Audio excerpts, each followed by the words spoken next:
ऋषभ पंत की तबाही, शुभमन गिल का धमाल, जोरदार पलटवार से टीम इंडिया ने किया कमाल, न्यूजीलैंड के हाथ से छीन लिया मैच। सदमे में चलेगा कीवी खिलाड़ी।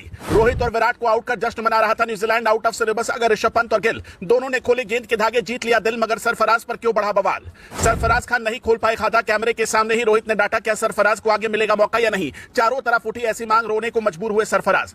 भारतीय टीम हमेशा पलटवार करने के लिए जानी जाती है और इस बार भी टीम इंडिया की तरफ से क्या गजब का पलटवार देखने को मिला। एक वक्त जहां भारत के लिए मुश्किल वाली बात नजर आ रही थी, ऐसा लग रहा था कि टीम इंडिया के लिए सब कुछ खत्म हो जाएगा, भारतीय टीम इस मुकाबले को बुरी तरीके से फिर हार जाएगी। उस मुकाबले में भारत के दो शेरों ने क्या गजब की वापसी करवा दी। रोहित शर्मा और विराट कोहली जल्दी आउट हुए थे, जिसके बाद से ही न्यूजीलैंड घमंड में चूर चूर हो गया था। उसे लग रहा था कि अब तो पूरा काम हो गया है, मगर कहते हैं कि जब सब कोई खत्म हो जाता है तब ऋषभ पंत का तूफान आता है। ऋषभ पंत ने वाकई में कमाल कर दिया, एकदम आग का गोला बनाकर वो धधक रहे थे और तूफानी अंदाज में बल्लेबाजी करते उन्होंने न्यूजीलैंड के धागे खोल दिए। कैसे शुभमन गिल और ऋषभ पंत ने पूरे मैच को पलट दिया, उसकी कहानी हम आपको बताते हैं। आपको याद होगा कि न्यूजीलैंड के कप्तान ने टॉस जीता था, उन्होंने सबसे पहले बल्लेबाजी करने का निर्णय लिया था। उनका निर्णय शुरुआत में ठीक भी दिखाई पड़ रहा था, क्योंकि न्यूजीलैंड के बल्लेबाज बहुत बढ़िया बल्लेबाजी कर रहे थे, लेकिन बाद में टीम इंडिया के गेंदबाजों के आगे न्यूजीलैंड ने घुटने टेक दिए। रविंद्र जडेजा के फिरकी और वॉशिंगटन सुंदर का कोहराम ऐसा आया कि 235 रन पर पूरी न्यूजीलैंड की टीम सिमट गई। यहां से ऐसा लगा था कि शायद भारत के लिए इतने रन बहुत पड़े नहीं है और आसानी से बन जाएंगे, मगर रोहित शर्मा, विराट कोहली और यशस्वी जायसवाल के रूप में जब टीम को शुरुआत में जोरदार झटके लग गए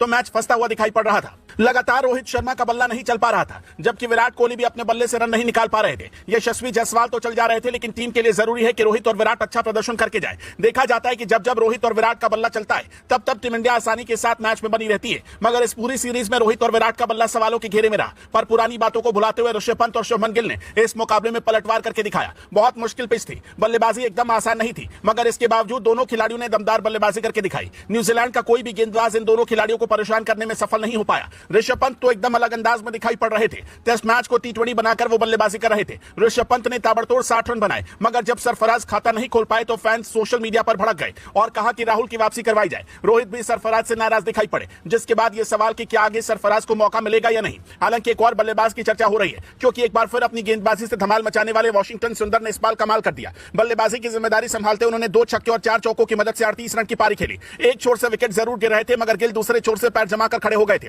इस मुकाबले में गिल ने भारत के लिए दमदार बैटिंग की, लेकिन वो शतक से चूक गए। उन्होंने 146 गेंदों का सामना करते हुए 90 रन बनाए। गिल ने इस दौरान 7 चौके और 1 छक्का लगाए, लेकिन इसके बाद पवेलियन लौट गए। गिल को एजाज पटेल ने आउट किया, मगर तब तक वो अपना काम कर चुके थे। भारतीय टीम को 28 रन की लीड पहली पारी में मिल गई, जिसके जवाब में न्यूजीलैंड जब बल्लेबाजी करने उतरी तो धराशायी होती चली गई। गिल की बल्लेबाजी को कितने नंबर देना चाहेंगे आप, कमेंट पे बताएं।